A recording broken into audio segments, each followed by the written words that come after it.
আমাদের মতো যারা গরুর খামার আছে তারা কিন্তু কারেন্ট না থাকলে চিন্তাটাও বেশি থাকে আর কষ্টটাও বেশি করুন লাগে। কারণ ঘর পরিষ্কার করা, গরুরে গোসল দেওয়া, গরুরে পানি খাওয়ানি, সবগুলোই পানি কিন্তু টান্না করুন লাগে। আর এক দুইটা গরু থাকলে কিন্তু কোনো ব্যাপার না, পানি টান্না খাওয়ানো যা বা গোসল ধোয়ানো যা। আর এই যে 10-12টা গরুর পানি খাওয়ানো, গোসল দেওয়া, আজকা সারাদিন কারেন্ট দিত না। ভোর 4টার সময় কারেন্ট নিছে, কারেন্টের কর্মীর কাছে ফোন দিছে, কইছে যে সন্ধ্যা 6টার দিকে কারেন্ট দিব। তো এই 2 বেলা সকাল বিকাল 2 বেলা পানি খাওয়াইলে কমসে কম সময় যাইব 4 থেকে 4.5 ঘন্টা, মানে এই খামারের পিছনে।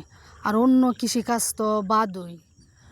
আর প্রবাসী ভাইদেরকে একটা কথা কই যে অনেকে প্রশ্ন করে যে আপনারা তো অনেক লাকি গরুর খামার দা।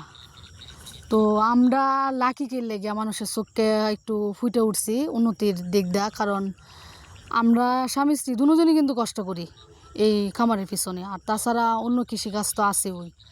আর যারা প্রবাস থেকে আয়া যে গরুর খামার করে তারা কিন্তু একটু লসও বেশি পড়ে। কারণ তারা কিন্তু অন্য কাজের লোকের প্রতি একটু নির্ভরশীল, তারা নিজেরা কাজ করতে পারে না।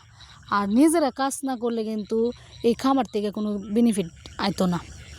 তো নিজেরাই কাজ করুন লাগবো। আর যারা প্রবাসী যারা আছেন এরা কিন্তু অনেকেই বাইরে থেকে আয় কিন্তু গরুর খামার দেয়, এই কারণে লস টাকা বেশি, কারণ তারা নিজেরা খাটতে না। তো যারা খামার দিবেন তারা মানে নিজেরা একটু পরিশ্রম করার চেষ্টা করবেন, তাইলে এই খামার থেকে বেনিফিট দেয়। আর একটু বৃষ্টি থাকলে তো কোনো কথাই না, দুধের বাজার তো নিচে তাই ওই। আর এই গরুর খামার করা সহজ আছে, কিন্তু খামারের টিক্কা থাকাটা কিন্তু অনেক কষ্ট।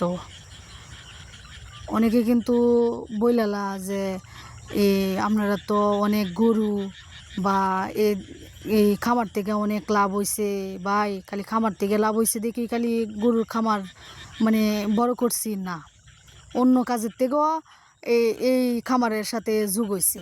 শুধু খামার দিয়ে শুধু এই গরুর খামারটা আরও বড় করুন যেত তাইলে কিন্তু সবাই গরু ফাল লইলে এই এক গরু থেকে কিন্তু গরুর খামারের মালিক হয়ে গেলে গইলে না, অন্য টাকাও এন ইনভেস্ট করুন লাগে। তাই না হইলে এন মানে খামার বড় করুন জানা পরে হইল লাভ। আগে মানে এই খামারের প্রতি কষ্ট করুন লাগবো, টাকাও ইনভেস্ট করুন লাগবো। আর এই যে লিফটে এই গোবর উড়ানো হইতেছে, এটা কিন্তু কারেন্ট থাকলে করুন লাগলো, নইলে ধুইলেই গেল বইলে।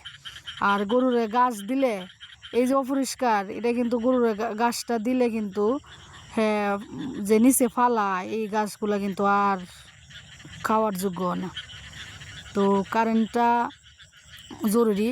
আর আমরা যেহেতু জেনারেটর নাই আর একটু কষ্ট, তো শীঘ্রই জেনারেটর আনার চেষ্টা করতেছি।